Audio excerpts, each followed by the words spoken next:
Duh. Jam. Matanya buka. Makanya mata. Allahu Akbar.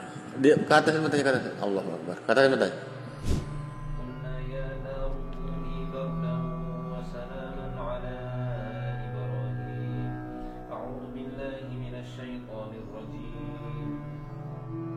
Tapi kalau menurut dari Ustadz sendiri, ketika melihat video tersebut, tujuannya apakah ingin merusak rumah tangga dari Kang Erik dan juga istri? Secara umum ya. Kenapa? Karena setan itu ketika berhasil mencerai-beraikan rumah tangga tanpa adanya sebab loh ya. Nah, setan yang berhasil memisahkan itu dikasih trofi, dibanggakan nama iblis. Kamu sebaik-baik setan.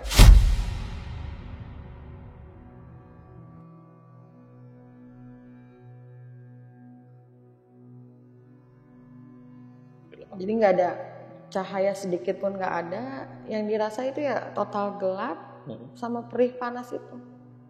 Perih panasnya di mana? Di dalam atau di sekitaran? Di dalam mata. Jadi kayak kita kesiram air cabai itu kan perih panas itu kayak gitu rasanya. Sama gelap total. Mungkin dari Pak Ustadz sendiri ada penjelasannya?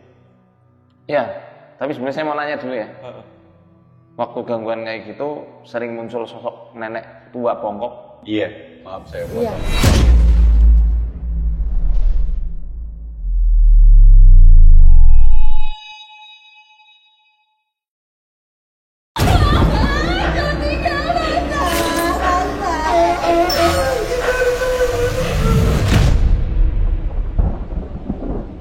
Bapak itu sakit.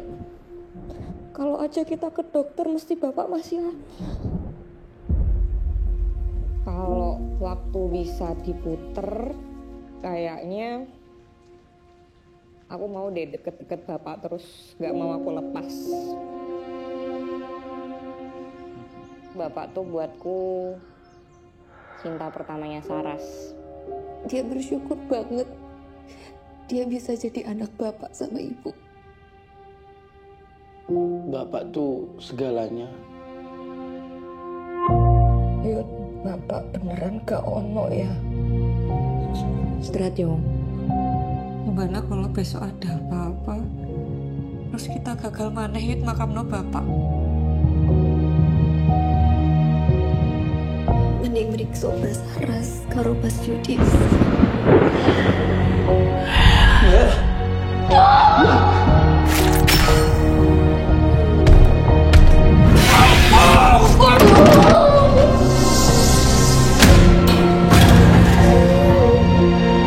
Aku lomba gagal jadi anak. Iki keluargaku, bapakku, keputusanku.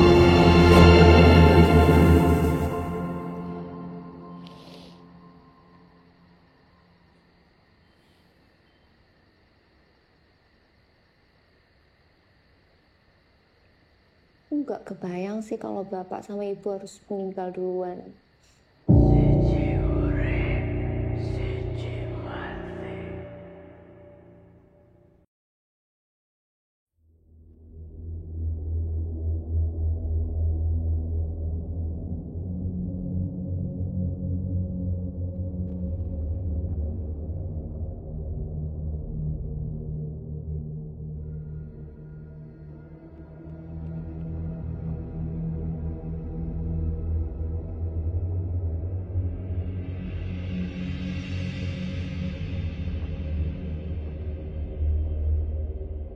Assalamualaikum warahmatullahi wabarakatuh. Halo semuanya, pasukan Lentera Malam. Mungkin teman-teman dari pasukan Lentera Malam banyak yang tahu tentang videonya Kang Erik yang waktu itu pernah kita upload, yang judulnya kalau nggak salah itu Berjuang Melawan Sihir 4 tahun 44 Jin ya. Nah, hari ini seperti yang di video sebelumnya juga, di mana kita insya Allah bakal membantu Kang Erik dan juga istrinya untuk berobat, mengobati, dan alhamdulillah hari ini tepatnya juga kita udah datang ke kediaman dari Ustadz Faizar. Nah, kita kenalan dulu aja atau sapa-sapa lagi. Ustadz, Apa kabar Ustaz? Sebelumnya salam kenal Ustaz. Salam kenal. Salam kenal juga ya Ustaz ya. Nah, di sini juga udah ada Kang Erik dan juga istrinya. Mungkin langsung aja untuk pertanyaan pertama, Ustadz sebelumnya udah pernah melihat video dari Kang Erik belum? Apalagi yang utamanya yang keluar jarum ya. Saya baru lihat yang keluar jarumnya, cuma ceritanya saya belum nyimak. Belum nyimak Belum. ya. Kalau yang jarum itu memang kan dikirimin ya sama admin. Iya. Terus ya memang hal tersebut memang bisa saja terjadi. Tapi kalau menurut dari Ustadz sendiri, ketika melihat video tersebut, apakah ini memang gangguan sihir atau santet atau guna-guna gitu Ustadz? Nah itu mesti kita observasi lebih lanjut ya. Makanya nanti kita mau ruqyah juga Erik dan ibunya apa istrinya ya maaf. Ini kita nggak tegang-tegang banget lah ya. Iya. Santai aja ya. Santai aja. Jadi insya Allah kita akan observasi lebih lanjut apakah benar ini sihir atau gangguan yang lain gitu. Karena metafisik itu kan nggak hanya gangguan sihir. Di situ ada gangguan jin yang umum ya. Faktornya pun macam-macam. Gangguan jin atau orang kita bilangnya kesurupan. Itu kan memang ada empat ya gangguan jin tuh. Dia masuk kemudian merusak organ tubuh. Memang dicek medis ada permasalahan kesehatannya. Secara klinis memang bisa terlihat. Tapi di situ ada yang nempel. Kayak kemarin saya baru nemui kasus TB paru dan juga liver. Memang terdeteksi. Orangnya ke sini, dia diobati lama itu udah bertahun-tahun tapi nggak ada perubahan. Ya, akhirnya ikhtiar dengan ruqyah. Di ruqyah reaksi, muntah-muntah, kejang, teriak-teriak, sempat ngamuk kayak gitu. Iya. Nah ini yang mengindikasikan bahwa orang itu ada gangguan jinnya dalam penyakitnya. Kenapa saya bilang gitu? Karena nggak setiap orang yang kena TB paru ketika di ruqyah reaksi. Bisa dipahami ya? Paham. Ya, reaksi itu kan bukan karena dia tersugesti, karena dia baru pertama kali datang ruqyah ke sini. Tadinya karena dia awam dengan pengobatan ruqyah, akhirnya pernah berobat dengan lantaran mediumisasi. Tahu mediumisasi nggak? Iya. Misal saya ngobati dengan mediumisasi ini Pak Erik, teman saya nih, orang dalam nih. Nah, dia pakai kekuatan energi orang dalam. Wah, kan ada tenaga orang dalam. Jadi dia dimasukin ke sini ngobrol kan? Komunikasi.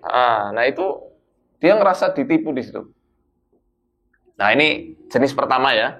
Dia masuk ke tubuh orang, menguasai organ, merusak. Yang kedua, dia ngerasuk, kemudian mengambil alih kesadaran. Nah ini kesurupan. Itu nanti terbagi jadi 4 lagi.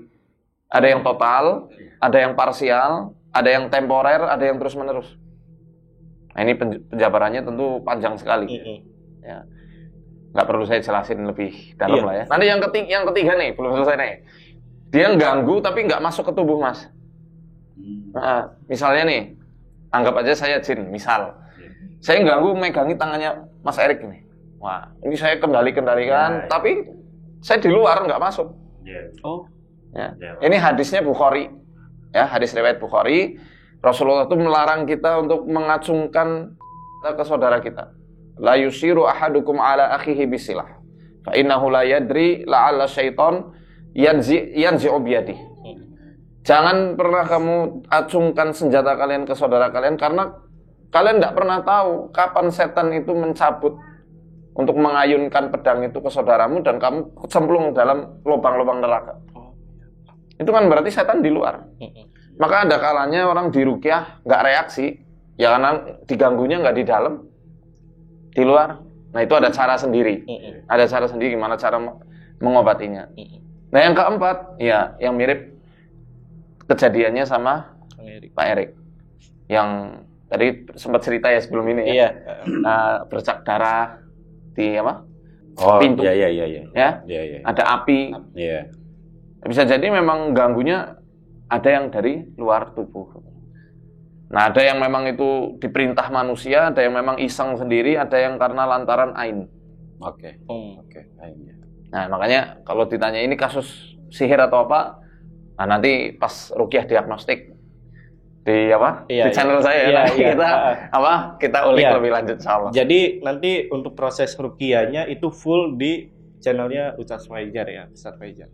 Oke, sekarang kita pengen tanya lagi nih ke Kang Erik dan juga Mbak Indah ya, khususnya yang waktu kasus di mana Mbak Indah ini sempat mengalami kebutaan selama 6 bulan dan sudah berobat ke dokter. Pada saat itu dokter bilang apa dan yang dirasain Mbak Indah sendiri sebenarnya kenapa?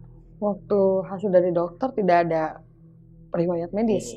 Dan itu dari jam 9 pagi keluar pada asar. Untuk beberapa dokternya aku kan nggak tahu, nggak ngelihat, cuman disuruh nunggu lama, cuman lihat mata diperiksa apa-apa segala macam kok nggak selesai sampai ditanya hasilnya nggak ada. Bahkan dokter sendiri pun bingung, yang dirasain gelap, nggak ngelihat apapun, gelap, perih, panas, itu aja Mas. Selama 6 bulan. Selama 6 bulan. Kurang hampir 8 bulan sih sebetulnya hitungannya. Hampir 8 Jadi nggak ada cahaya sedikit pun nggak ada, yang dirasa itu ya total gelap sama perih panas itu. Oke. Perih panasnya di mana? Di Maaf saya tanya ini. Nggak apa-apa. di mata Ustaz. Di dalam atau di sekitaran sini? Di dalam mata. Jadi kayak kita kesiram air cabai itu kan perih panas itu kayak gitu rasanya, sama gelap total. Oke. Mungkin dari Pak Ustadz sendiri ada penjelasannya. Ya, tapi sebenarnya saya mau nanya dulu ya. Heeh. Waktu gangguan kayak gitu sering muncul sosok nenek tua bongkok. Sebelum Iya, maaf saya Iya, potong. sebelum menikah itu Ustaz, saya kan diperkenalkan dengan keluarga. Nah, kayak kita ketemu nih, kayak ngelihat orang, kayak misalnya saya melihat Mbak Dewi, di belakang Mbak Dewi itu kayak sosok-sosok hitam. Nah, di rumah beliau itu kan ada sumur. Bahkan saya nggak berani untuk kayak ke kamar mandi itu nggak berani nginjak. Kayak sosok hitam besar aja, mata merah. Nah, ini ada apa aneh sampai di mana saya menikah dengan beliau? Kayak monyet ya? Monyet enggak sih Ustaz, cuman kain hitam aja. Oh, cuma Kain hitam hitam aja. gede, cuman ada kayak bola mata merah. Nggak Itu kelihatan aja. bulu atau? Enggak ada sama sekali. Kain hitam jubah besar. Hitam. Oh, jubah. Jubah hitam Oh, iya, kayak iya. sarung diterbangin gitu. Kayak kan? gini nggak? Ada tudungnya Iya, nggak? kayak gitu aja. Jadi setiap orang yang di rumah beliau itu selalu ada yang hitam-hitam itu. Itu sebelum saya menikah sama beliau. Terus pas udah nikah itu di kamar beliau itu kayak ada nenek-nenek agak bungkuk, muka hancur. Saya skip untuk obrolan istri ya, Tad. Karena Ustadz tiba-tiba bilang barusan nenek-nenek bongkok, karena sebelumnya juga saya sempat cerita sama Bang Jamal ya. Iya. Itu ada istri kan hitungannya 8 bulan dia tidak ingat apa-apa di satu tempat dan saya yang menemani dia gitu kan. Nah, anak saya dan salah satunya murid Agim yang di Bandung yang kita pertama kali ruqyah dan pertama kali berantem sama dukun itu, dia menyebutkan dengan hal yang sama. Kamu tuh udah nenek-nenek, kamu tuh bongkok, sendal aja nggak pakai, udah stop kayak gini. Jadi ada obrolan seperti itu, saya nggak ngeh ke situ kan. Dan saya ingat lagi Ustadz barusan bilang nenek-nenek bongkok, itu yang dilihat sama beberapa keluarga saya di Bandung. Anak saya waktu pernah Karawai, Bio ya, pengen ikut nenek gitu. Ini anak yang agak gede, bilangnya gitu juga. Makanya kayak yang Ustadz bilang seperti itu. Nenek ular. Ya, Ya, betul. Baru Betul. ular. Ya. mukanya hancur. Tapi saya nggak paham itu dukun atau silumannya, saya kurang paham. Muka hancur, pokoknya hancur banget, sebelah kiri itu hancur. Separuh ular, separuh cewek. Iya. Perempuan, ular, setengah badan itu ya. Iya, persis. Ini sebagai info aja teman-teman. Jadi tadi sempat ngobrol juga sama Ustadz. Kalau Ustadz Fajar sendiri ini belum tahu ceritanya ya sebelumnya Ustadz. Dan Baru pernah ini aja yang tahu. Baru pernah saya ketemu langsung. Baru kali ini aja ketemu langsung pertama kalinya. Nah, tapi Ustadz sebenarnya makhluk yang ganggu Kang Erik dan juga istri ada tujuannya tuh. Ya, kalau tujuan pasti ya. Tujuan setan yang diabadikan Allah dalam Quran itu kan buat menyesatkan. Itu udah sumpah serapahnya iblis beserta pasukan-pasukannya itu. Aku akan membikin mereka itu jadi sesat. Wala udillannahum, aku akan menyesatkan mereka. Wala umanniyannahum, aku bikin mereka banyak melamun, berangan-angan kosong. Ya, wala amurannahum fala yubattikunna adhanal an'am. Aku akan menyuruh mereka supaya mereka itu telinga hewan ternak buat sesembahan Itu kaum paganisme itu seperti itu. Oke. Ya kalau di Indonesia ya ayam cemani, apalah gitu itu. Ya. Wala amurannahum fala yughayyiruna khalqallah. Dan aku akan benar-benar menyuruh mereka untuk mengubah ciptaan Allah. Nah, macam-macam. Ada yang disuntik tadinya apa? Minimalis kemudian jadi. Oh, itu. Itu kan ya sumpah serapahnya iblis untuk benar-benar menyesatkan manusia itu. Dan lain-lain lah, ada banyak gimana mengubah ciptaan Allah itu kan macam-macam itu. Dan itu terjadi ya di zaman sekarang ya. Terjadi. Banyak Ya, ini kalau secara umum ya, tapi kalau yang Mas Erik ini kan memang tujuannya ya pasti buat melemahkan akidah. Ya, melemahkan tauhid, kemudian putus asa dari rahmat Allah.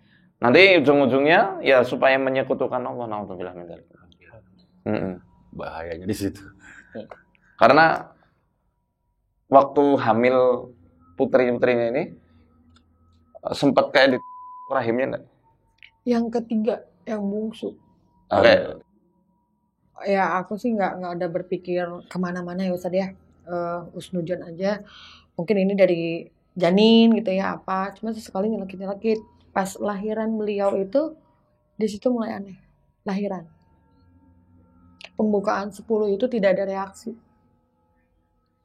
Pembukaan 10? Tidak ada reaksi untuk kayak mules nggak ada. Sampai disuntik rangsang. Diinduksi? Sudah. Berapa kali induksinya? 1 kali itu tetap nggak ada rangsangan sampai ada bilang dokter ini kalau misalkan 3 jam lagi tanpa ada rangsangan disuntik lagi rangsang terakhir sesar. Itu kerasa pas saya dikasih air Ustaz. Ada yang ngasih air awalnya. Air ruqyah? Atau nggak tahu ya? Air bilangnya air doa. Air doa dari Ustaz. Pas minum air itu panas sampai saya dikasih apa sih yang namanya selang pipis kayak gitu. Ya, kateter. Kesakitan itu.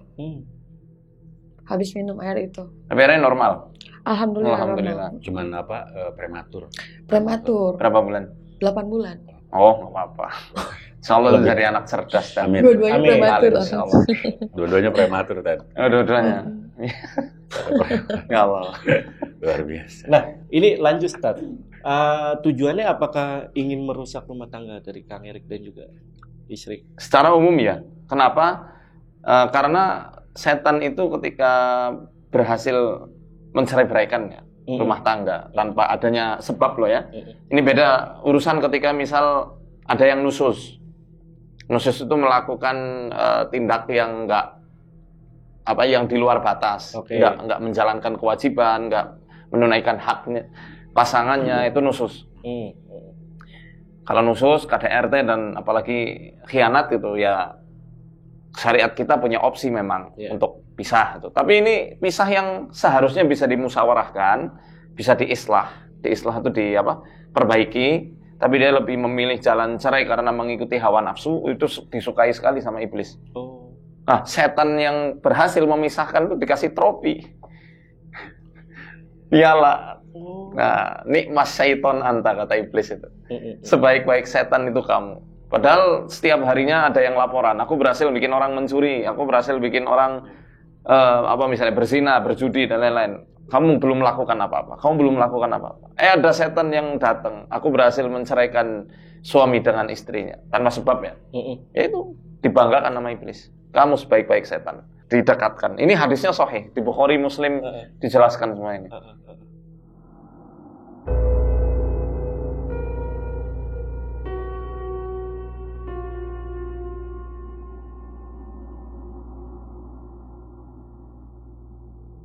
Kemarin tuh banyak komentar nih Ustaz. Sosok jin yang masuk ke Kang Erik atau istri itu kebanyakan menyebut orang-orang yang Kang Erik kenal. Itu tujuannya untuk mengelabui, untuk memfitnah atau ada lagi Ustaz selain itu? Ya, ketika dia ngucap nama orang, saya sarankan jangan dipercaya. Karena mereka ahlul kadzab, kata Rasulullah. Kadzub itu kalau dalam gramatika bahasa Arab pakai sigoh mubalaghah. Berarti sangat-sangat mendusta. Memang kerjanya dusta. Kalau setan ngomong kayak gitu nggak usah kita percaya. Entah dia setan, entah itu alter ego. Ya. Khawatirnya itu alter ego. Karena misal kita punya masalah nih misalnya sama siapa, dalam kondisi yang alam bawah sadar kita ketika trance, ya itu bisa tersebut nama itu. Dan setan masih sembunyi di balik itu. Ya, jadi lebih baik kita nggak usah fokus ke situ, tapi fokus ke ini nih. Kira-kira jalan dia mengganggu itu kemana? Karena biasanya ketika mereka sampai memindah-mindahkan paku benda-benda tajam itu, apalagi sampai nyelempit di sini, subhanallah. Saya ngeri banget itu lihatnya. Itu ada satu portal yang kebuka dan biasanya ada di ulu hati. Dan saya lihat di tangannya ini Kang Erik. Mas Erik ada di beliau. Kebesarannya itu. Kenapa kok bisa kebuka? Pertama bisa dari asam lambung tinggi, kemudian kecemasan yang berlarut-larut, ya, kecemasan terhadap suatu hal lah, dan itu sudah lama sekali.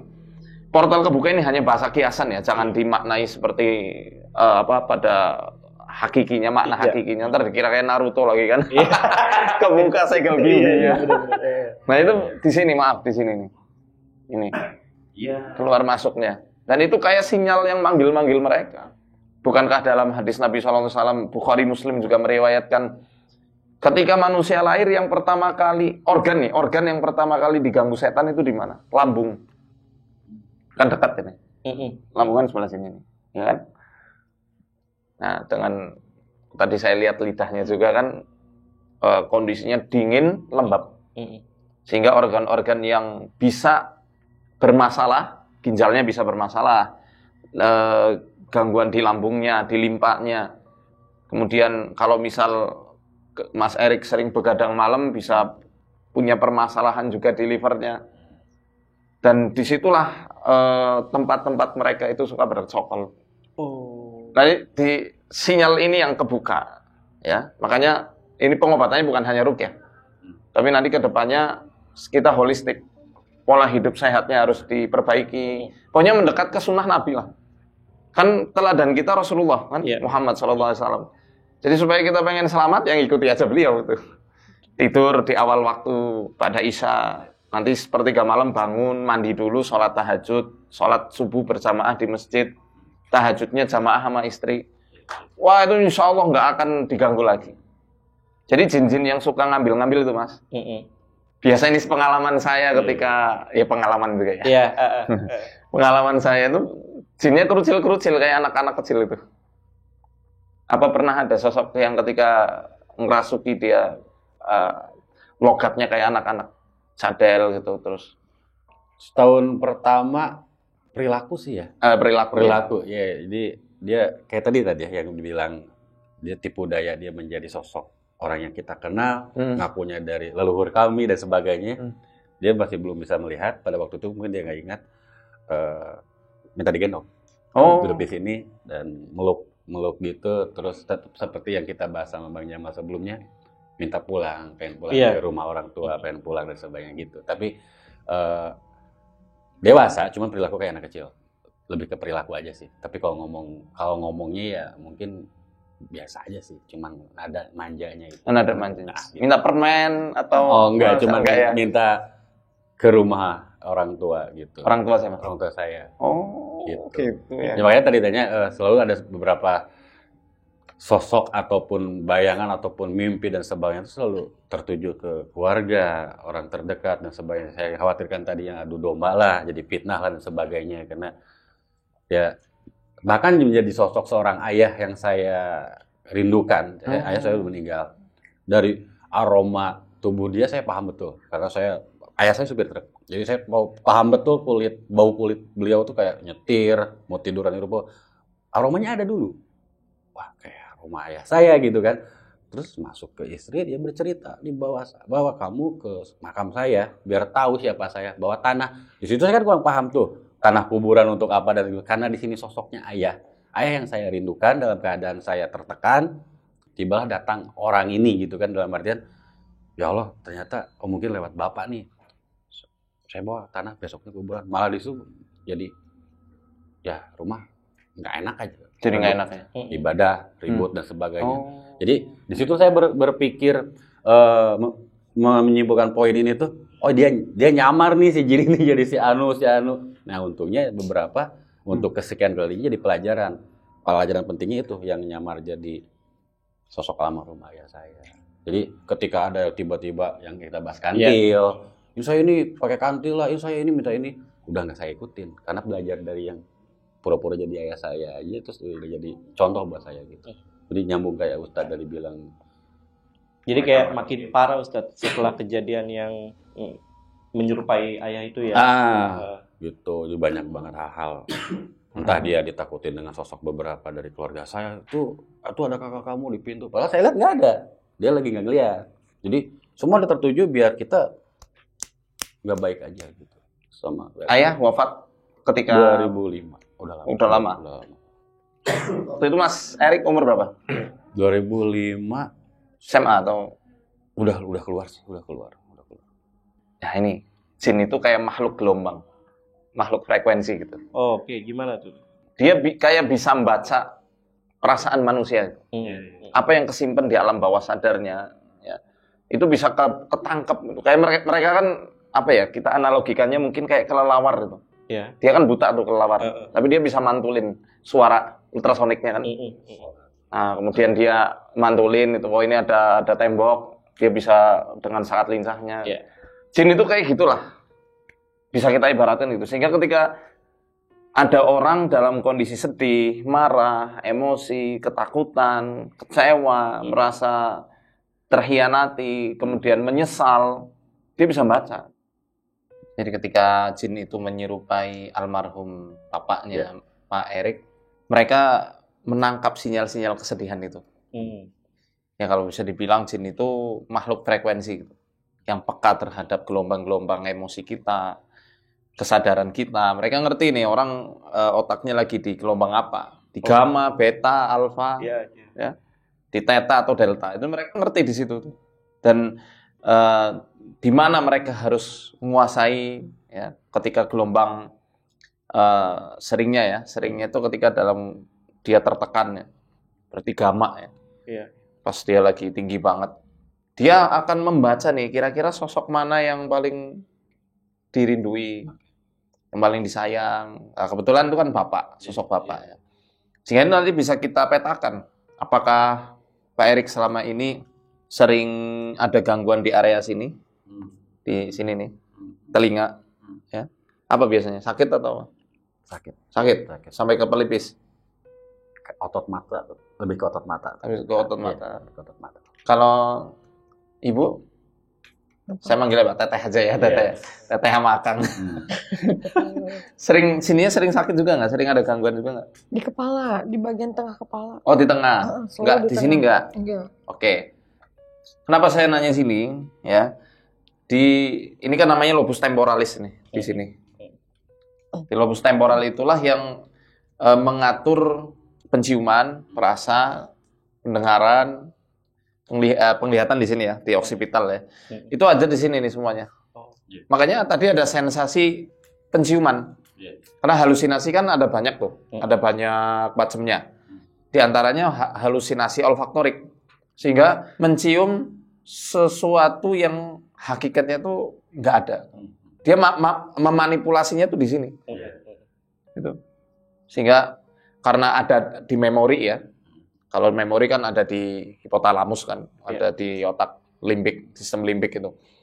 Sehingga memori tentang gimana aromanya bapak dan lain-lainnya itu mereka dikuatkan, menguasainya tuh di situ. Makanya kalau di sini sering sakit atau sering ngerasa ada gangguan di situ ya nyambung sih. Oke. Sanggih mereka ya. Termasuk yang di sini nih, di ubun-ubun. Kan paling nggak suka ya kalau dipegang gitu ya. Nggak sukanya itu karena apa Mas? Risih atau? Saya sih lebih ke risih dan ngerasa ngap ya. Ada rasa sesak. Tapi untuk dipegang sini ya? Untuk baru disebut semenjak kenal ya. Kalau untuk sebelumnya tidak ada perasaan ke situ.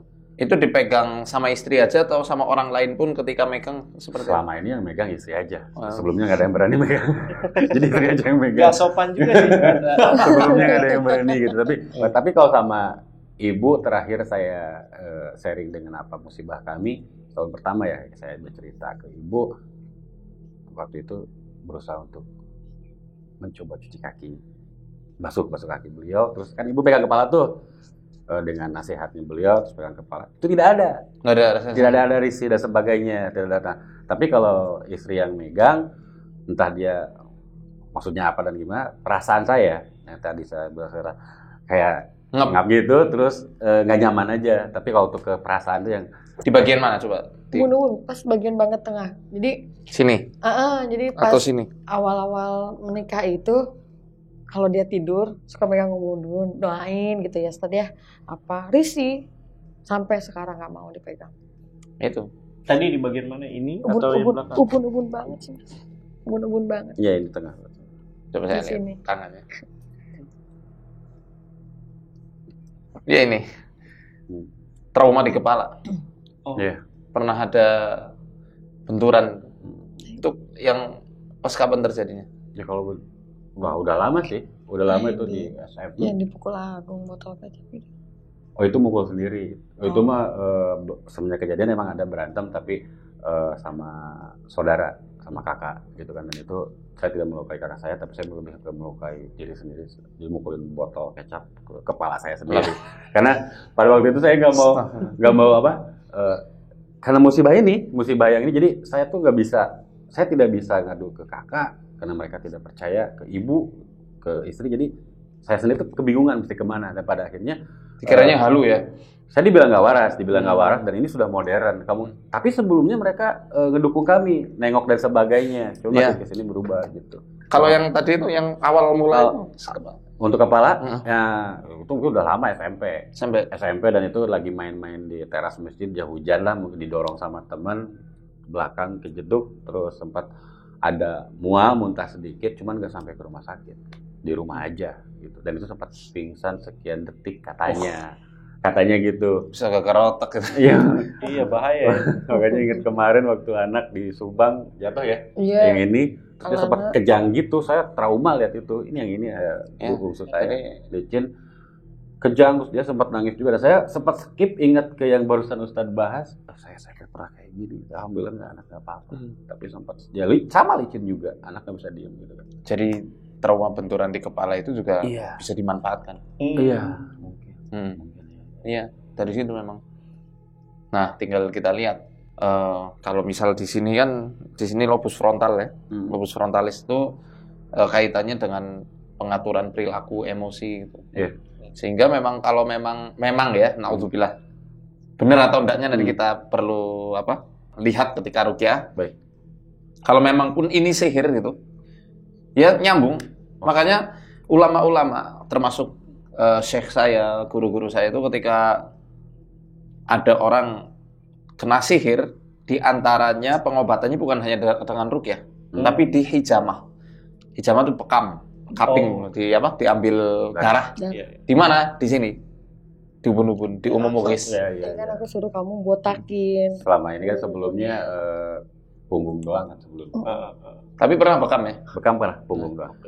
Oh belum sini belum pernah? Belum, masih mau tanya-tanya aku sama suruh, dia. aku bilang di pasdu juga deh kalau bisa untuk buang darah kotor. Ngeri ngelihat jarumnya apalagi di kaki katanya. Nggak mau. Oke. Berarti ini nyambung nih, Ustadz. Nanti Kang Erik sama istrinya itu bakal pengobatannya ruqyah saja atau ada metode lain nih? Ini ya dari Kang Erik sendiri. Pertama di ruqyah jelas ya, di ruqyah. Kemudian nanti kalau bisa rutin bekam tuh di pertengahan bulan Hijriah. Oh iya. Ya, kalau Hijriah itu kan berarti Komariah kan. Iya. Ketika pertengahan bulan tanggal 19 itu, 17, 19, 21 itu tanggal-tanggal sunnah untuk bekam. Itu melakukan bekam di tanggal-tanggal itu Hijriah ya. Kalau bisa di sini juga dibekam. Nanti ahli bekamnya pasti lebih paham lah. Kemudian perbaikan pola makan. Ada beberapa olah yang harus diperhatikan ya, ini untuk Mas Erik dan juga Mbak ya. Pertama olah gerak, olahraga. Paling enggak sehari itu ya 30 menit aja lah. Kalau saya yang berat-berat, jalan kaki aja 30 menit. tapi jalan kaki yang betulan, gak usah sambil HP-an ya. Iya, iya, iya. Gitu. Kemudian selain olah gerak, selain jalan-jalan kalau bisa berenang lebih bagus. Jadi jadwalin aja seminggu sekali misalnya gitu di kolam renang tuh. Kemudian yang kedua itu olah nafas. Olah nafas. Nah, pakai nafas diafragma. Jadi ini bukan kayak tenaga dalam, enggak. Memang ada jurnal-jurnal ilmiah yang sedang kami kembangkan juga di yayasan kami ini. Itu buat apa sih? Buat menyeimbangkan saraf otonom antara simpatik dan parasimpatik. Yeah. Karena gangguannya itu nggak jauh-jauh dari situ kok. Iya. Jadi susah tidur ya kan. Sering kaget, sering tidur-tidur tuh abis lepas badak subuh. Iya. Bahaya itu. Ya, olah nafas itu. 5 hitungan, tarik 5 hitungan, buang 5 hitungan. Semua lewat hidung. Ya. Ketika narik perut dikembungkan, ketika keluar perut dikempeskan. Ya, nanti 20 menit aja. Ya. Kemudian makanan. Ini juga perlu dijaga betul karena dari makanan, minuman itu juga bisa menjadi celah-celah mereka itu masuk. Ya Yuhannas, kulu mimma fil ardi halalan thayyiba, ya kan? Sekalian manusia makan yang halal dan thayyib. Itu bagus berarti kan. Bagus untuk kesehatan fisik, kesehatan mental, kesehatan akal. Jadi gak boleh, kalau alkohol jelas haram ya. Ya yang makanan yang kalau berlebihan itu pasti jadi nggak baik. Kalau saya saranin masih rokok ya. Masih. Ya kalau untuk Kang Erik rokoknya dikurangi dulu, kalau bisa lepas. Baik. Karena itu memicu kelembaban tinggi sekali itu. Baik. Dan nikotinnya itu kan juga. Baik. Iya. Agak susah tuh. Agak susah tuh. Iya. Saya juga susah. Ini sorry ya. Iya. Nggak apa-apa. Nah, olah nafas yang terbaik sebenarnya tadi kembali lagi ke nomor 2 nih. Olah nafas terbaik sebenarnya dengan membaca Quran. Kalau sesuai hukum tajwidnya, makhorijul hurufnya diusahakan sesempurna mungkin, itu sebenarnya sudah termasuk olah nafas. Iya kan kita ngolah nafas ketika baca Quran itu. Betul. Betul. Iya. Jadi itu terus ibadah ya. Olah jiwa, spiritual. Ibadah itu juga semalas apapun ya jangan tinggalin sholat 5 waktu itu. Walaupun yang sunnah belum bisa, udah nggak apa-apa yang wajib dulu aja. Nanti kalau yang wajib udah bisa jalan, baru tambah yang sunnah-sunnahnya, tahajud, duha. Pelan-pelan dulu ya. Kemudian mandi tobat. Nanti pulang ke Karawang, mandi tobat. Ingat dosa-dosanya, sholat tobat 2 rakaat. Dah, nanti fokusnya Kang Erik sama Teteh di situ. Jadi nggak usah ngurusi jinnya dulu. Baik. Supaya apa? Kesadaran uluhiyahnya terstruktur terlebih dahulu. Nanti kalau ngurusi jinnya, yang ada jadi paranoid. Saya nggak memungkiri, saya percaya ya bahwa ini gangguan-gangguan seperti ini memang ada. Memang ranahnya metafisik. Tapi kalau kita ngurusi ke jinnya terus, kan takut terus hawanya kan. Nanti ada cicak dikiranya itu sihir itu. Padahal cicak biasa. Walaupun memang ada cicak yang itu dikirim. Baik. Ya. Oh, ada. Ya ada. Cicak, tokek, kutu tinggi itu. Ular, kelabang, rajengking. Gitu. Kelabang dimakan sama anak saya. Pernah. Dimakan gimana? Ini. Dimakan aja. Waktu dia merangkak, Ini alat. kelabang lewat segede kelingking bayi mungkin ya. Kelabang atau kaki 1000? Kaki 1000 sama kelabang sama nggak? Beda. Kaki 1000. Kaki 1000. Kalau kaki 1000 tuh luwing ya. Padat dia kakinya. Padat ya. Kalau kelabang Agak jarang. Kalau Kelabang. kelabang punya sungut. Oh ini kaki 2 kaki 1000. Kaki 1000. Kaki 1000 tapi agak gede segede kelingking bayi. Udah sisa kepalanya doang dimakan sama. Yes. Cicak juga dibuntungin, diambil Kak, Tapi diambil. dimakan kan begitu. Enggak, Enggak. cuman dibuntung-buntung aja. Biarin dia kepisah-pisah, kata badannya itu, ini buntutnya kemarin gitu. Ini, yang ini. Iya, yang musuh. Ya Allah, luar biasa. Ya kalau untuk binatang-binatang yang masuknya itu sih paling kelabang sama ular. Ular 2. Ular 2.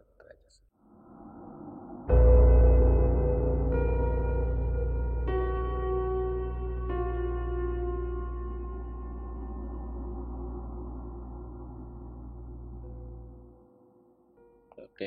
Berarti Ustadz yang akan dilakukan sama Ustadz metodenya adalah ruqyah dulu. Ruqyah. Saat ini, hari ini. Yang ini di sini ya, di studio ini kita ruqyah. Ruqyah. Mm-mm.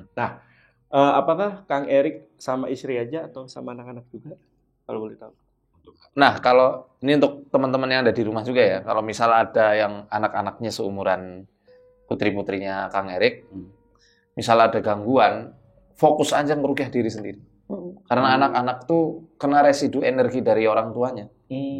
Jadi kalau orang tuanya sembuh, sudah vibes-nya sudah positif, sudah bagus lah ya. Ini nggak akan kena ganggu lagi. Karena anak-anak segini cuma kena imbas, kena radiasi lah. Radiasi dari orang tuanya. Pokoknya pola komunikasi juga diperbaiki. Saling memahami. Bahasa cinta masing-masing tuh harus dipahami. Karena memang cara nguatinnya tuh seperti itu. Bukan saya bikin benteng goib.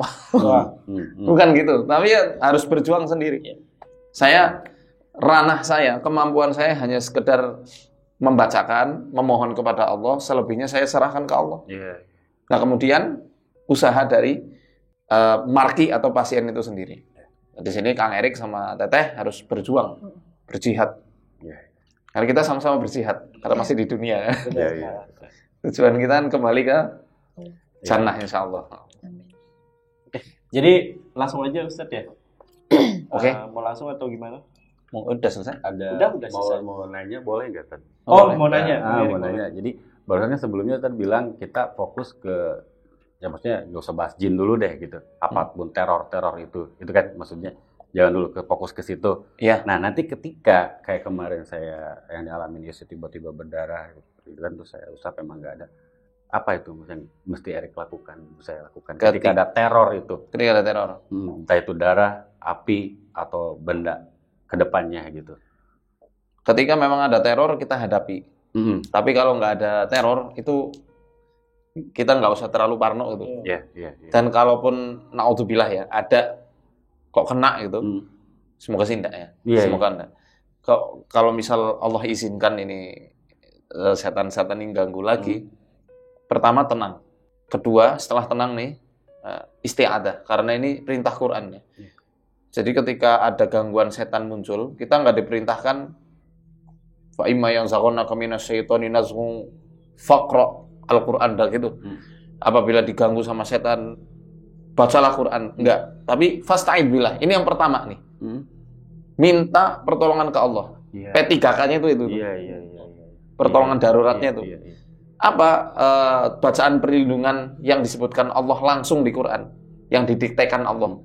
Ada di 3 tempat ya kalau saya sering lakukan. Pertama surat Al-Mu'minun. Ayat 97-98. Wa qur rabbi a'udzu bika min hamazatis syayatin wa a'udzu bika rabbi ayyahdurun. Nanti dihafalin aja. Ya. Bacanya gimana? Gini aja. Rabbi a'udzu bika min hamazatis syayatin wa a'udzu bika rabbi ayyahdurun. Terus di ayat yang mana lagi? Al-Falaq dan An-Nas. Iya. Tapi yang pertama, kalau nggak hafal gimana? Ya, a'udzubillahi minasyaitonirrajim. Ya Allah, aku memohon perlindungan pada Engkau dari godaan setan. Habis itu bersihin darahnya. Udah biasa aja. Nggak usah ditanyain atau apa. Aku pasrahkan ini ke Engkau ya Allah. Kalau memang ini adalah perbuatan dari makhluk yang zalim, aku maafkan. Iya, maafin. Berat ya, pasti berat. Karena bertahun-tahun dizolimi itu kan kita kesadaran basariah kita pasti punya hasrat buat balas kan. Ya pasti itu naluri kita kan. Dizolimi loh sekian tahun, direnggut kebahagiaannya, direnggut ketenangannya, pasti naluri kita kepengennya balas. Tapi kalau berhasil meruntuhkan ego, kemudian apa istilahnya menggeser hawa nafsu kita, Allah nanti akan kasih bonus banyak banget. Bukan hanya sembuh, tapi Allah kasih kemuliaan dunia akhirat. Rezekinya Allah buka pintunya, tambah bahagia, tambah anak-anak yang soleh-soleha, dan lain-lain yang kita nggak pernah sangka-sangka sebelumnya. Makanya maafin, aku maafin ya Allah, maafin karena aku pengen ridhomu. Dan kalau misal masih berbuat semena-mena ya Allah, aku serahkan urusan ini kepada Engkau.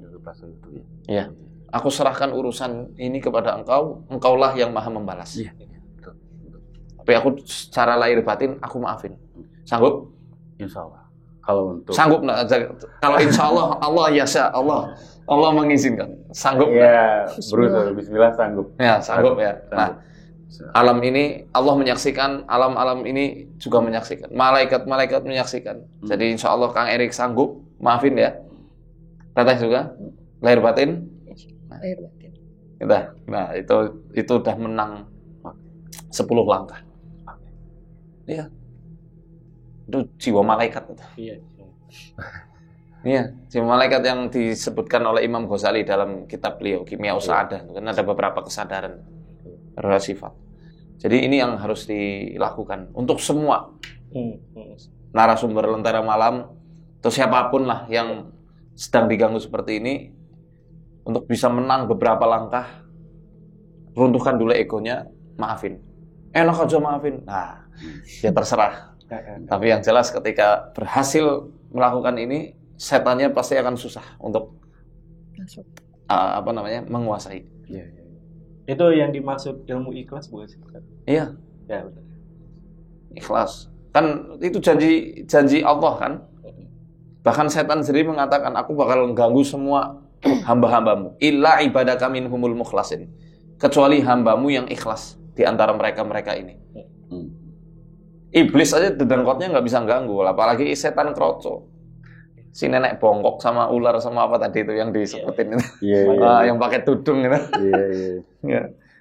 Ini nggak usah khawatir. Teror. Itu template aja kok dari para ifrit itu. Jelmaannya kayak gitu-gitu aja. Oke. Berarti udah bisa dimulai untuk rupiah. Rukyah ya. Oke, jadi jangan lupa untuk teman-teman mampir ke channelnya Ustadz Faizar, karena proses ruqyah ini akan ditayangkan di channelnya Ustadz Faizar. Oke, jadi kita tutup dulu ya.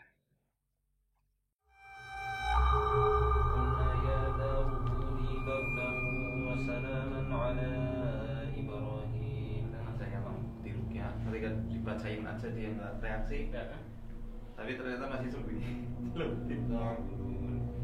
فإن استكبروا فالذين عند ربك يسبحون.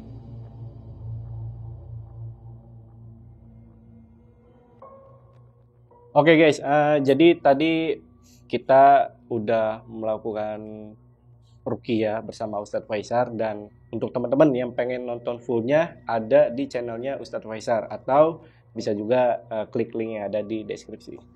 Nah, Pak Ustadz, ini aku pengen tanya nih, Pak Ustadz, yang terjadi sama Kang Erik dan juga Mbak Indah, apakah itu termasuk gangguan santet, sihir, atau ada hal lain? Ya, kalau tadi kita teliti lebih mengarah ke metafisik ya. Dan kita perlu tutup beberapa celah-celah secara psikologisnya. Oke. Seperti yang sudah saya bahas ya di channel saya itu. Karena celah terbesar setan buat ganggu adalah pintu was-was, paranoid, ketakutan, kesedihan. Jadi itu yang memang perlu kita garap dan menjadi PR. Memang setan ganggu betul, ganggu parah lah ganggunya. Kenapa saya bilang parah? Ya karena sampai ngubah pola pikir, jadi putus asa ya kan, Betul. terus lesu, kemudian nggak semangat, itu kan parah sekali. Nah makanya karena ini gangguannya seperti gini nih, tali yang terpintal. Kalau saya bilang konsep ular kawin, Oh, saling apa? Mengikat satu sama lain, saling membelit satu sama lain. Maka kita ambil aja sisi manusianya. Nah, ibaratnya analoginya begini, seperti misal kita punya rumah nih, rumah kita banyak sampahnya, timbul banyak lalat hijau tuh yang jijik itu ya. Kita semprotin, kita fokus ke lalatnya, kita semprotin pakai baygon, ya mati lah. Memang mati, berserakan. Kita sapu, hilang semuanya lalatnya. Tapi sampahnya lupa kita buang, nggak kita bersihkan. Kira-kira bakal ada lalat lagi nggak? Ada, dan lebih baru lagi. Belatung-belatung ya, nanti akan tumbuh dari telur-telur yang sudah ada di situ. Maka lebih baik kita bersihkan sampahnya, Dan insya Allah nggak akan ada lalat lagi di situ. Oh, berarti ini termasuk gangguan sihir. Oke, saya bahas dari konsep Quran seperti itu. Karena Quran mengatakan ketika Nabi Musa duel sama penyihir-penyihirnya Fir'aun, difirmankan Allah, Qulna la takhaf innaka antal a'la. Jangan takut. Jangan takut wahai Musa. Dalam konteksnya Kang Erik, jangan takut wahai Kang Erik. Jangan takut Teh Indah. Kamu lebih mulia. Karena ada di posisi yang benar. Terzolimi. Kan Allah bersama orang-orang yang terzolimi. Walau kafir sekalipun Allah tetap membersamai. Kalau dia terzolimi loh ya. Jangan takut. Karena sihir itu lemah. Apa susahnya bagi Allah untuk langsung menghilangkan, ya kan? Iya. Di situ nggak diperintahkan untuk baca doa, untuk baca ini, baca itu, enggak. Jangan takut. Ini awalnya. Karena ketika kita takut, ya bakal kena efek arusnya jin ini. Jin atau sihir atau yang lain. Iya. Ya itu. Ya, jadi ketika keseret bukan kemasukan setan, tapi kesadaran manusianya yang masuk ke dimensinya jin. Oh. Iya. Emang bisa manusia masuk ke dimensi jin? Bisa. Lah kalau orang tidur itu kan banyak yang masuk ketika dia mimpi buruk, ketika dia nggak bisa bangun malam, bangun subuh, itu kan. Ya, jadi itu kita contohnya ya. Ya, makanya tadi saya waktu ruqyah Teh Indah, saya suruh sujud dan saya berikan kalimat-kalimat yang memotivasi. Semangat, maafin, Allah Maha Kuasa, Allah Maha Kuat. Buat apa? Meruntuhkan dinding ketakutan yang sudah terbangun selama 5 tahun ini ya. Hampir 5 tahun ini. Itu. Jadi apa yang saya lakukan? Basicnya ya Quran. Gitu. Oke. Nah, ini nyambung tadi soal Teh Indah. Kenapa berbeda gitu reaksinya antara Kang Erik dan juga Teh Indah gitu? Kan akarnya udah kita hajar dulu. Memang akarnya di ini ya. Makanya sangat-sangat di Kang Erik. Responnya atau itunya lebih besar ya itu. Iya, kan ibaratnya yang di sini kita bersihkan di Kang Erik. Atas izin Allah, alhamdulillah dimudahkan, ya kan? Jadi ketika Kang Erik selesai, ya sudah, Teh Indah nggak sefrontal yang diceritakan. Kan biasanya ngamuk ya, kalau di ruqyah. Mesti dipegang 7 orang. Karena cuman aku doang yang di ruqyah. Iya. 7 orang megangin. Ustadznya sampai ketendang, lempar. Dia nggak pernah di ruqyah. Jadi, ya selama ini kan nanti lihat di video. Ya selama ini kan pengen nyembuhin dia. Itu sangat-sangat berbeda reaksinya. Tapi dari Ustadz sendiri, apakah ada perbedaan memang untuk coba gimana Kang Erik? Gitu? Ada perbedaan? Maksudnya perbedaan setelah ruqyah atau terapi? Tadi pada saat ruqyah, terapi untuk Kang Erik sama Teh Indah ada perbedaan? Sebenarnya sama ya. Sama. Karena kalau Kang Erik saya mau fokusnya itu ke minuman. Karena pasti pernah ada yang larut melalui minuman. Yang saya bahas pusarannya di situ itu, di lambung itu. Adapun Teh Indah, saya fokusnya adalah untuk membuat kesadarannya itu lebih terstruktur, kesadaran uluhiyahnya. Jadi sadar, oh aku ini hamba Allah, ngapain aku takut sama setan? Kan aku hambanya Allah, punya Tuhan yang maha kuat, yang nggak bakal bisa terkalahkan oleh apapun. Nah, itu untuk menghilangkan pengaruh dari ucapan yang membuat beliau pernah emosi di awal hentakan. Awal hentakan energi itu, energi negatif itu. Oke. Tadi kan di tengah ruqyah tuh Ustadz sempat bilang tuh, wah ini ada yang ngumpet di sini. Nah, aku kan anggapnya itu sosok ya yang ada di dalam tubuh Kang Erik ya. Ngumpet? Oh iya. Iya. Ada berapa memang sosoknya? Nggak tahu. Nggak saya hitung. Nggak dihitung. Enggak. Pertama, perkara lihat jin manusia secara umum nggak bisa. Kecuali dia nabi atau rasul. Atau memang ketika Allah berikan ilham, kebuka, itu pun sesaat. Dan nggak setiap momen. Ketiga, dia yang memang diikuti sama teman dari bangsa jin. Jadi ketika tadi nangani Kang Erik, saya nggak fokus ke berapa jumlahnya. tapi fokus ke jalur gangguannya itu di mana aja. Nah, itu. Nah, cara yang paling cepat ya dengan ruqyah. Yang kedua pakai es nanti. Bakal kena semua. Pokoknya dari perih ya. Iya. Panas perih. Iya, panas perih. Jalurnya kan sama yang tadi saya pegang. Iya. Tadi ada yang di lambung gitu ya. Di sini malah dia sembunyinya di Paling tulang lumbal. Tulang apa? Tulang. Lumbal. Kan toraka, lumbal di sini kan. Di sini nih. Ini ke area usus. Ya. PAB-nya sering Nggak benar. nggak bener ya. Lama. Ya, nggak balik aja.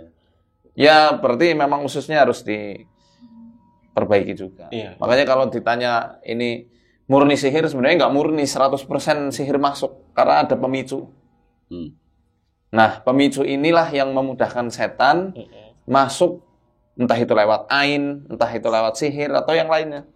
Berarti di kasus Kang Erik ini juga ada medisnya juga ya? Iya.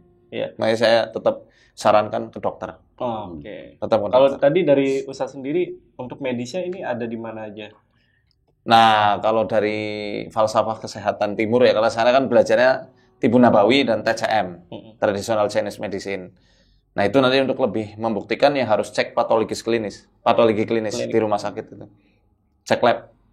Kalau aku lihat kan tadi kalau dari orang awam mata kirinya Mbak Indah ya, reaksi. Kalau Kang Erik lambung sama tadi ya, lumbal ya, tulang lumbal itu ya. Ya kalau Perlu dari dicek, lidahnya Kang Erik kan memang di situ banyak stagnasi energi, macet energinya. Karena kondisi tubuh yang sangat dingin lembab. Banyak lendir. Sering berdahak. Iya, kadang ada ya. Suka flu nggak? Gampang kena flu nggak? Oh, enggak. Enggak ya? Tapi sekalinya flu Langsung ambruk. berat banget, iya. Sekalinya flu. Udah kayak gitu sih. Ini apakah masih ada Ustaz yang tersisa di badan Kang Erik dan juga? Enggak ada. Enggak ada. Enggak. Dah tertutup. Insya Allah bersih. Loh, kerasa kan? Iya. Terasa nggak Teh Indah? Iya. Udah hilang. Tadi sih sebelum ruqyah kayak deg-degan aja sebelumnya. Pernah ruqyah, pernah. Anak grogi. Grogi gitu. Tadi pas pertama ruqyah got geter. Dulu nemenin dia ruqyah saya biasa aja. Biasa kan karena fokus ke dia aja, jadi biasa aja cuma ngingetin istighfar ya ketika dia ruqyah istighfar. Nah, cuma tadi sama sebelumnya tuh beda banget. Gemeter, deg-degan, lalu tiba-tiba ada di situ tiduran. Oh tadi nggak kerasa tidur gitu? Maksudnya gemeteran dulu, terus kosong. Ngeblank. Nah, ngeblank kosong. Kita berdiri tuh. Nah, terakhir ingat berdiri, ingatnya di bawah. Depan pintu, kira ada yang nyeret gitu, mau dikeluarin. Ingatnya itu Berarti aja. yang gerak-gerak itu benar-benar nggak kerasa? Enggak. Cuman ya kayak Reaksi. apa ya? Kayak naik apa sih kora-kora ya? Naik kora-kora terus kepala kayak kita mau take off. Kita mau take off pesawat, kepala tuh kayak di belakang gitu kayak gitu. Kayak mau lepas, masuk lagi dan pada akhirnya ya. Kalau Teh Indah tadi kan reaksinya nggak jatuh. Iya. Ya kan? Berat. Jadi kita rukukan, dan ini berat sekali. Kayak nolak, kayak ada penolakan. Makanya itu saya terapinya Teh Indah apa? Ya nurunkan itu. Ego yang pernah tersentuh dan memang disengajakan biar emosi. Kalau emosi kan kita nggak bisa berpikir jernih ya. Nah, itu makanya kita suruh sujud. Nanti lamain sujudnya. Buat apa? Buat mempertebal korteks prefrontal namanya. Yang ada di sini. Buat supaya kontrol diri kita lebih bagus. Nah, kalau untuk pantangan nih, Ustaz, untuk Kang Erik dan juga Teh Indah ke depannya apa aja? Nanti saya ulang lagi ya. Iya, nggak apa-apa ya, nggak apa-apa ya. Nggak apa-apa ya. Nggak apa-apa. Ya, yang paling utama sholat 5 waktu. Ya, yang wajib dulu lah. Kalau misal ada utang puasa Ramadan ya segera tutup. Ya. Ingat nazar, kalau ada nazar. Pernah janji, pernah sumpah. Tuh diingat-ingat itu. Iya. Ucapan-ucapan yang mungkin ketika kita lagi bercanda atau lagi jumawa, itu perlu ditobati. Karena khawatirnya itu yang menjadikan hidup kita sempit. Hidupnya jadi penuh masalah. Coba itu untuk evaluasi ya. Karena makhluk yang Allah izinkan bicara siapa? Manusia. Jin memang diberikan hak bicara, tapi kan kita nggak dengar. Tapi ucapan kita diperdengarkan di dua dimensi. Iya. Dimensi malam manusia dan jin. Betul. Kalau jin ngomong kita nggak dengar. Iya. Kita ngomong, jin bisa dengar. Betul. Betul. Jadi luar biasanya manusia itu. Makanya kalimat-kalimat manusia ini dipertanggungjawabkan betul. Nah, PR-nya evaluasi. Iya. Pernah ngomong apa nih? Iya. Kemudian pantangan tadi kalau makanan paling itu rokok ya paling. Iya, iya. Kok lagi? Kurangin dulu ya. Iya. Kurangin. Mulu tuh. Ya udah kalau udah bisa ya berhenti itu. Iya. Lumayan duitnya bisa ditabung gitu saya bilang. Baik. Kalau di kami itu makanan-makanan yang sifatnya lembab. Hindari dulu tepung-tepungan. Oh. Diminimalisir lah tepung-tepungan, Gorengan, ya. gorengan itu. Boleh, itu makanan halal. Ya. Kalau lagi kepengen boleh tapi jangan berlebihan. Kalau berlebihan itu memicu kelembaban dan bikin macet itu. Ini juga paparan radiasi dari handphone. Itu juga berpengaruh juga. Jadi kalau bisa ya dibatasi. Asap kalau di sana pabrik ya, banyak pabrik ya. Iya. Ya nggak masalah, gimana lagi. Iya. Karena mau nggak mau kadang-kadang paparan dari itu. Kalau nggak AC, kipas angin, asap pabrik, asap kendaraan itu juga bisa bikin ya yang tadi sudah saya sebutin. Iya. Tapi bukan sihir ya, bukan menyebabkan sihirnya, tapi masalah di dalam Iya. tubuh manusia yang secara fisik. Nah ini terserah boleh jawab apa enggak sih Ustadz. Jadi tadi kan ada kasus enggak ada kasus di mana Kang Erik itu mungkin salah satu penyebabnya karena ini nih, yang dia nganterin mantannya ke tempat ritual. Nah, aku tuh pengen nanya, gimana kalau orang-orang yang ibaratnya nggak tahu nih, dia nggak tahu, kayak Kang Erik kan juga nggak tahu, nganterin orang, dia mau kemananya, tujuannya nggak tahu. Itu gimana cara menanggulanginya? Yang terpenting bagi para driver ya, karena kadang para driver itu dipesan nggak tahu kan kemana tempatnya. Bagi yang muslim, yang taat, kemanapun jangan tinggalin sholat. Kalau safar lebih dari 82 km, ya dijamak, dikosor. 82 km. Ya, itu mazhab Syafi'i sih seperti itu. Walaupun nanti ada yang 60 km, ada yang sah tuh. Macam-macam sih pendapat, tapi kalau saya 80 km lah itu. Dijamak, nggak apa-apa daripada ninggalin. Kemudian ketika baru keluar rumah, baca doa Bismillahirrahmanirrahim, la haula wala quwata illa billah. Ada doa yang agak panjang sih. Allahumma inni a'udzubika an adilla au udalla au azila au uzalla au azlima au uzlama au ajhala au yujala alayya. Panjang banget, nggak hafal. Udah Bismillahirrahmanirrahim. Yang dengan itu insya Allah akan terhindar dari makar-makar setan. Karena dalam hadisnya dikatakan kaifalaka birajulin qad hudiya wa wufiya wa kufiya wa wuqiya wa kufiya. Gimana kamu bisa ganggu seorang laki-laki yang hudiya, dia sudah diberi hidayah sama Allah. Kufiya, dicukupi keperluannya. Wuqiya, dilindungi. Jadi setan-setan yang mungkin kau pernah ada di tempat ritual nggak akan nyasar. Iya. Tapi kalau sopir biasa nih, nggak ada hubungan apa-apa, yang jarang sih yang kena. Oh. Kan biasanya kan berarti ada ya, dikasih minuman nih, minum tanpa mungkin seperti itu. Tapi yang paling penting adalah mencegahnya itu ya tadi ya Ustaz ya. Sebelum keluar rumah baca doa. Ya salah satunya, dan juga sholat jangan putus. Oke. Nah Ustaz, jadi kemarin tim Lentera Malam itu udah announce di Instagram atau sosial media lainnya buat teman-teman yang pengen nanya-nanya nih terkait kasus dari Kang Erik ataupun Ustadz Faisal sendiri. Nah, ini pengen kita bacain Ustadz. Boleh ya Ustadz? Boleh. Boleh, oke, menarik ini. Satu aja. Gak bercanda. Oke, ini pertanyaan pertama nih. Dari Oknin.Rukmana369. Nitik bertanya, apakah benar santet atau sihir itu bisa terputus dengan cara nyebrang pulau atau kita pindah dari kota pada saat kita dikirim sihir itu? Nuhun. Ya, jadi memutus sihir dengan nyebrang pulau itu mitos. Mitos ya. Jangan nyebrang. Saya tuh waktu di Mesir, waktu masih kuliah, saya pernah nangani kasus sihir. Orang Indonesia, dan memang betul-betul sihir ya. Kasusnya mirip kayak begini, kayak Teh Indah, keluar jarum gitu. Cuma dia keluarnya nggak dari mata. Dari? Ini kalau saya nggak salah ingat ya dari mulut. Dari mulut. Nanti coba saya cek kebenarannya. Iya. Tapi yang jelas dia betulan keluar jarum-jarum kayak gitu. Nah itu dialami dari dia di Indonesia sampai dia di Mesir masih Tetap kena. Dan nggak hanya satu orang, ada beberapa orang. Kayak yang belajar ilmu-ilmu kayak gitu kan, ilmu-ilmu setan kayak gitu. Ya pakai ritual-ritual kan sihir itu. Buktinya masih tetap reaktif di sana. Jadi mitos aja itu. Mitos saja itu ya. Cara yang paling ampuh buat menetralisir sihir adalah dengan baca Quran, memohon perlindungan pada Allah, dan dengan metode nusroh, pelepasan sihir dengan cara macam-macam.